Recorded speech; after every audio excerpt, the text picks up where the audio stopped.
Okay, hello. My name is Pat LaBarbera, and if you're seeing this video, chances are you saw an interview that I did for New Yorkers for Constitutional Freedoms, or you heard about me on Calvary Chapel Radio, or somebody sent along a link to any of those two things.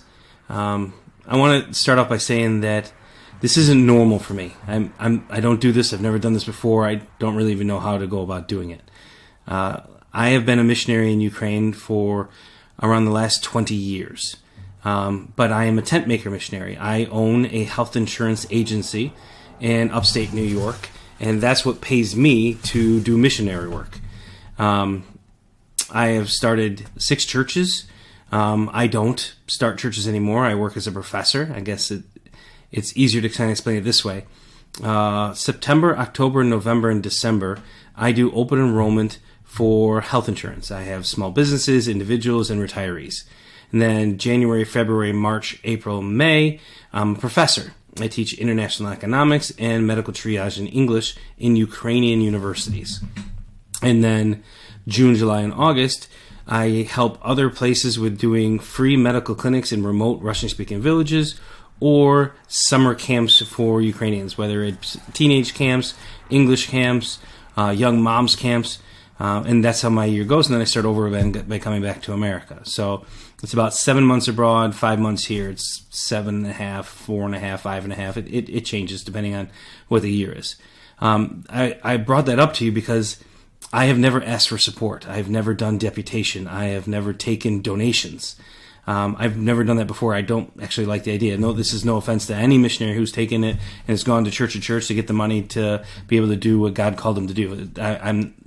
I'm not bothered by that at all. I just didn't want to do it for myself. That's not what I felt like I was called to do.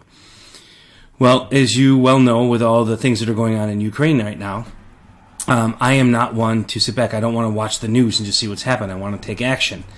And with the interview I did, many people have called me and asked me if there's something they can do, if there's some way they can send money. Now, again, all of those years, almost half of my life being spent in Ukraine, I know that it's a very, very, very, very corrupt country. So if there's an organization, you have no idea of knowing that the money that you send is going to get to them, or what portion of the money you would say is going to get to them, right? And that makes me nervous. On top of that, right now, my secretary is in Ukraine. She's there at the moment. And I send her salary to her once a month. So I know I can send her money. I know she can get the money out of it. The problem is right now, all the ATMs are empty. All of Ukraine, I guarantee, has either bought dollars or euros, and they're waiting to see what happens. Because if, God forbid, if Ukraine were to fall and it would become Russia, they could take the euros and the dollars and buy rubles. All right? If it stays Ukraine, and I hope that it does, right, they could use the dollars to buy the hryvnia because it'll be deplenished and they'll be able to get more out of it. So that being said, it's very difficult to find money in the country. Like, nobody's driving around with an armored car filling up the ATMs for people to take money out. However, at this very moment, the card system is still working. So they can go to the supermarket, if they can find a supermarket that's open, right, and still buy groceries and still buy toiletries and still buy water and so on and so forth. But they are limited, if they can find an ATM that still has cash, to take out, which is about 2,000 hryvnia, maybe $100, which in Ukraine is not bad. It's just not great. So what I wanted to do is be able to find a way to get the money to the Ukrainians when they're going to use it. So I talked to my pastor in Ukraine, Sasha Utkin, and he is the director of Young Life for the entire country of Ukraine. And he has done a great job of putting all of the Young Life clubs, and if you don't know, Young Life clubs usually has a zal, I'm trying to think of that word in English, a hall where they rent and they do events, and then there's usually a basement with some beds and a toilet and a shower. And he has well over 40 of those all throughout Ukraine, in every oblast, in every major city, and in a lot of the villages. So they've been able to make it so that people from one side of Ukraine all the way over towards Donetsk and Lugansk, over north towards the Russian border, have been able to go from club to club to club, kind of like the Underground Railroad, and stay there, use the toilet, spend the night, get something to eat, and then get driven from there to the next place. So because if you haven't been seeing the news, a lot of the women and children are leaving and the men have to stay. So if the men have to stay, it might be that they need their car or they can't drive from one side of the country to the other. I mean, it is the size of Texas. It's a big country. So all of the leaders, the deacons, the pastors of the churches have been driving from one area to the other one, right? Dropping them off at this club, and then that one drives them from this club to this club, all over to where we live. And we live in a city called Chernivtsi. Right? It's about 45 minutes from the Romanian border. I'm in Rochester, New York, so it would take me longer to get from here to Buffalo than it would for me to get from my city to Romania. So they get them to where Sasha lives, and then the guys in the church take them from our church in Chernivtsi, right, to the Romanian border, drop them off, they walk across the border, and then friends and colleagues that we have in Romania or in Poland pick them up and take them to their church or to a hostel where they can stay. Now, that being said, what we've been trying to get to happen is the guys from Romania can send things back. Now, there are certain people who can come into Ukraine, certain people who can't come into Ukraine. And the whole reason why I'm explaining this to you is I am not a fundraiser. I use my own money, my company money, right, to support the pastors, the missionaries, the work that we do in Ukraine. However, many people have been asking me how they can support. So I talked to him, and what is we're going to do is I will collect the money here, right? I will collect it all until I'm ready to go, probably in the next 2 weeks or so. And I will fly into either Poland or Romania, probably Romania. And I can walk right up to the border. Again, I have colleagues, friends, pastors, church members that are in Romania. I will check and see how all the wives of our guys are doing, kind of give them a report, tape some clips so they can talk to their families. Right? And then they will drive me up to the border, and either someone coming across will bring it across, or I will go into Ukraine. I know you guys are thinking I'm crazy. My wife's among you; she thinks I'm crazy. But as an American, I am an American with a Ukrainian green card, just like you can be a Ukrainian with an American green card.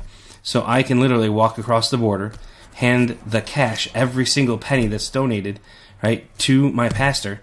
Right? And then he can take it back and distribute it. So he can buy the groceries, and when the guys are driving from our church back to the other clubs, they can take food and bring it along in their minivans and give it to each club. So each club has food, deodorant, toiletries, water, drinks, games for the kids, maybe some toys to help them sleep at night.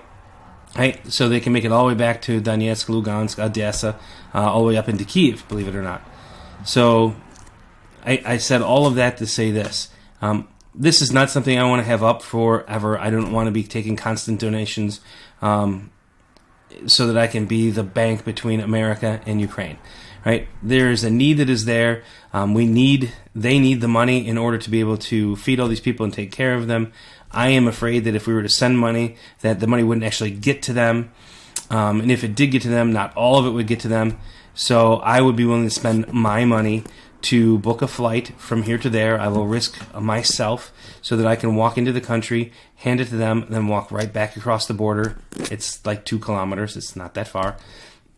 Right? The border crossing from Ukraine to Romania.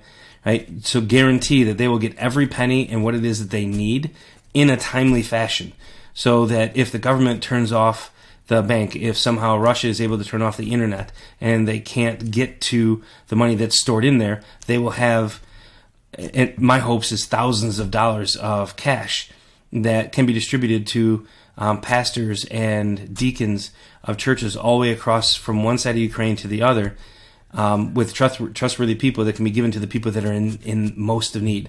Buying gas, the price of gas got doubled. Right, especially for these guys driving from one side to the other.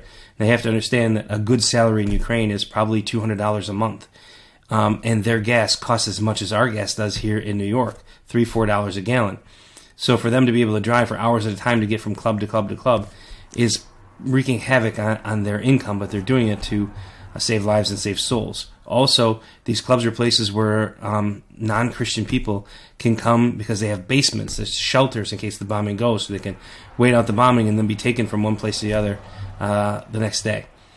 So I will try and put my information up here on the screen. I'm sorry if this is not a very good job of the video. This is not what it is that I normally do. I'm good at insurance and discipling and pastoring and witnessing to people. So this is not my strength.